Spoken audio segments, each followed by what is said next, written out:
reason number 10,000, I love couponing. So we are currently about to head out and donate this stuff to the local like soup kitchen place. We got 2 boxes full of stuff, and a lot of this, the majority of this, is from couponing. So things I've got for free or extremely cheap. And, you know, they're things that I don't necessarily want and that my family won't use, but we're going to be able to give back and donate them to people who can. And guys, times are so tough right now. Any way that we can like help somebody out, I am all for that. And couponing lets you be generous. Like, you can be generous and give back without having to hardly spend anything. So yes, I love couponing, like for so many reasons. This is a really big reason. Like, I love being able to donate and help out and give back. So we're going to take these things down and go donate. All right, guys, back from donating. I thought I would show you one more thing, though. This is going to be coming up in the next couple of months. Is actually things that I got for dirt cheap on Christmas clearance to be able to donate. I've actually never had this much stuff to be able to donate. I'm really excited this year for this. Got some great things here. And again, like, couponing makes this possible.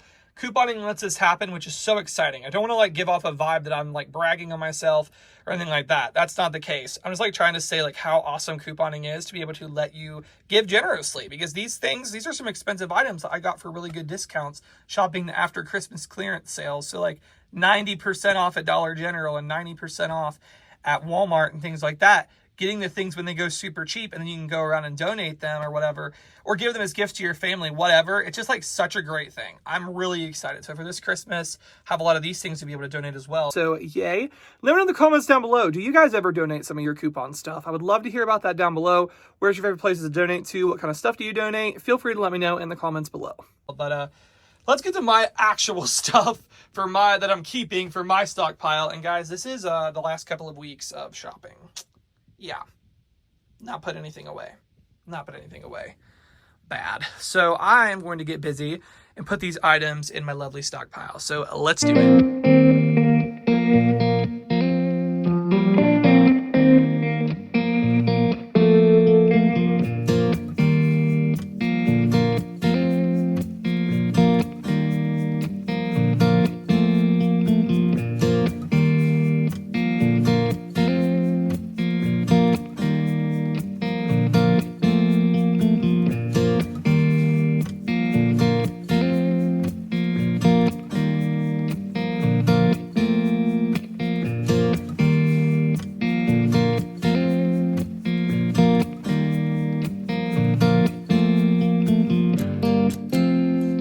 Guys, all done now with my stockpile organization. Yay, I got everything all put away, all nice and neat, so it'll be easy to go down and get stuff as we need it, which is perfect. That's the point of the stockpile, right? To be able to get the things when they're cheap and be able to just go down to your stockpile and get them when you need them. So feeling good about that. That's been on my list for a while. So really proud of myself for getting that done. But I want to talk about something else that I've been talking about on this week's Vlogtobers, and that is my DoorDash. If you happen to miss Wednesday's video, I'd mentioned how I was going to be starting to do DoorDash as a side hustle. Of course, YouTube is going to remain my main full-time job, but when I wasn't doing YouTube stuff, I would do some DoorDashing on the side, you know, make a little bit of extra money, throw it towards student loans, the whole thing. And so I actually really got into it. I actually got approved on DoorDash Tuesday night, went out and dashed for a couple hours, did decent, went out again Wednesday and did phenomenal. Like, it was great. And then I went out again Wednesday night before church, just for like a half hour. And guys, it was amazing. Like, I couldn't believe how good it was with all the orders and stuff being so close. It was awesome. So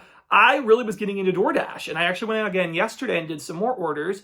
Not quite as good as Wednesday, but still did all right. Still did pretty good. And so I was feeling really great about this. However, I am so thankful that I mentioned it on my YouTube. Like, I'm so thankful I did that video Wednesday, because I got some comments. I asked if you guys had any experience with DoorDash or whatever to let me know in the comments.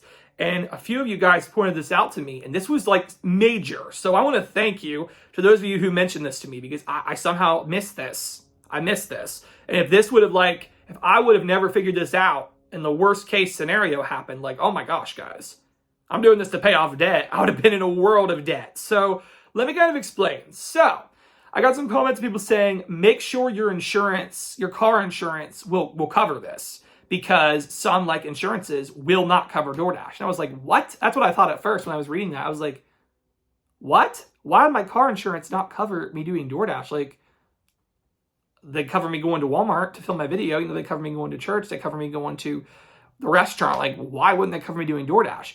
And so I got a few of those comments, actually, and I was like, okay, I'm going to look into this, because that sounds really scary. So I actually did. I called my insurance, and Indeed, they will not cover you when you're door dashing. So here's how they explained it to me.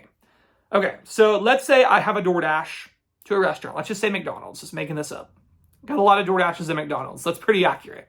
Let's say I did a DoorDash to McDonald's. I was leaving my house and driving to McDonald's. Insurance would cover me then, okay? They would cover me from when I left my house to when I got to McDonald's. However, when I get back in my car with McDonald's and I drive that to the person's house or place of employment or wherever I'm taking this food, they will not cover you in that window. So from the time I pick up the food to the time I deliver it, if I'm in an accident, I'm out, okay? I'm out. They will not cover it. Whoa, that's pretty crazy. Now, if the other person's at fault, then I assume their insurance would cover me and pay for my damages. But let's just say it's a no fault, which if you guys remember last year, I got in a no fault accident. The police couldn't determine whose fault it was. I'm pretty sure it was hers, but they couldn't prove that. It was a no fault. And in that case, my insurance wouldn't cover me. Like, I would be out. I'd be out the money from this. And it's like, oh my goodness, that's a scary place to be in here. I'm trying to do this to get out of debt. But if I have to, how the insurance people explain that, like, yeah, you'll still have a note on your car and you won't have a car that's usable. And it's like, I don't want that.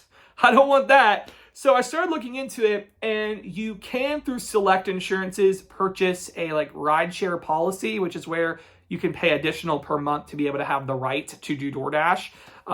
And so, that's something I may look into for sure, because I was enjoying the DoorDash. I was really, making some decent money from it. It was working out pretty good. But it's definitely not, I'm not dashing today or in the immediate future, because I'm not putting my car on the line again, because I just assumed, that I'd be covered if an accident were to take place, but they will not cover it, which to me seems insane. My insurance said to contact DoorDash directly and ask them, would they cover me if something were to happen, which I assumed not, but my insurance said to do that. So I did.